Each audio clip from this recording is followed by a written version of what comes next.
Quelques jours après la deuxième guerre de Liban, lieutenant-colonel Emmanuel Moreno, cousin de ma femme, est tombé dans le Liban. Il était lieutenant-colonel dans Sayeret Matkal, unité d'élite. Beaucoup d'histoires circulent sur lui, sur ses capacités, sur son héroïsme. Il était très très fort. Il avait des capacités incroyables. Mais je vais vous dire quelque chose. C'était un homme normal, comme vous, comme nous, comme tout le monde. Mais c'était un homme qui a utilisé ses forces que le bon Dieu lui a données.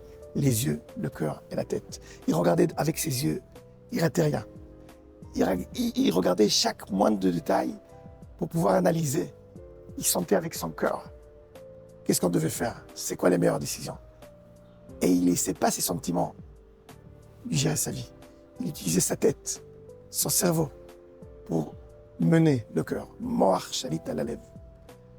Avec ces capacités-là, avec ses travails sur ses qualités, ses travails sur ses midotes, il a réussi à mener des opérations incroyables.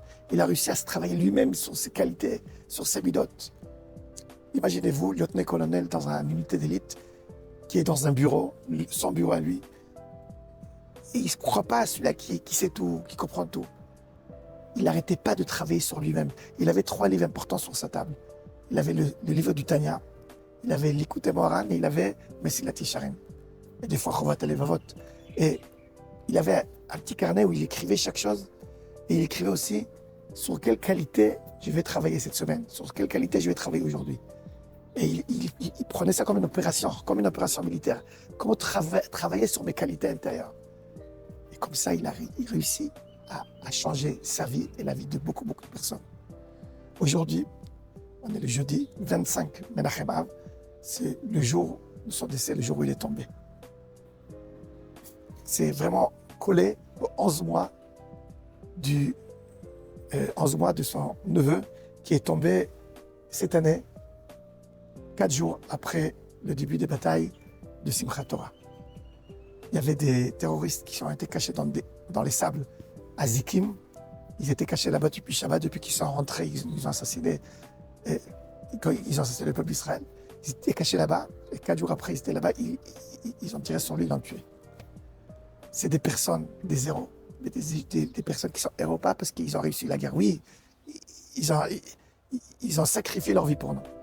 Mais c'est des personnages qui ont travaillé sur leur qualité, qui travaillent avec leurs yeux, de voir leur entourage et de pas nier, et de regarder chaque personne à sa hauteur. Waouh, quel personnage! Maintenant, ce Shabbat-là, Parashat Re'eh, c'est exactement ça. La Torah nous enseigne, Re'eh, regardez, utilisez vos yeux. Le bon Dieu, je vous donne aujourd'hui la bracha, la bénédiction, et le contraire. C'est à nous de décider. Mais pour pouvoir décider et pour pouvoir recevoir la bénédiction, on doit voir Re'eh, utiliser les yeux. Quelque chose qui est intéressant. La paracha commence par Re'eh. Re'eh, ça veut dire en singulier, Re'eh. Et après, regarde, je vous donne aujourd'hui la bracha. Je vous donne, ça veut dire Anutan Lifnechem, en pluriel. Pourquoi singulier après pluriel? Parce que on reçoit tous cette bénédiction. On peut tous la prendre. Mais la choisir, c'est avec notre yeux. Chacun doit voir qu'est-ce que lui voit. Rabbi Naftali Tzvi Berlin de Vologine dit quelque chose d'extraordinaire sur le psaume de Altatou Wacharel Evavrem. Ne partez pas, ne soyez pas attirés par vos cœurs. Pourquoi vos cœurs? Mon cœur à moi, singulier. Pourquoi l'Evavrem en pluriel? Il dit, parce qu'aujourd'hui, souvent, on décide quoi acheter, on décide quoi mettre, on décide quoi s'habiller, quoi boire, quoi manger, par rapport à notre entourage. Qu'est-ce que tout le monde veut? On veut être comme tout le monde. Et on laisse tomber notre sentiment personnel à nous, notre vision personnelle à nous. Et là, on est aveuglé, on ne voit pas la réalité, on ne voit pas les gens à côté de nous, on ne voit pas qu'est-ce que notre corps et notre cœur veut. Et là, c'est un enseignement extraordinaire. Regardez avec vos yeux personnels. Oui, et la conclusion et la bénédiction va être à tout le monde. Mais grâce à ça que vous allez utiliser vos yeux, vos cœurs et votre tête. Alors, utilisez tout cela et essayez d'améliorer le monde à un monde qui est beaucoup plus sain, avec beaucoup plus de spiritualité. Un monde qui est construit avec beaucoup de Kedusha et Tahara. Shabbat Shalom.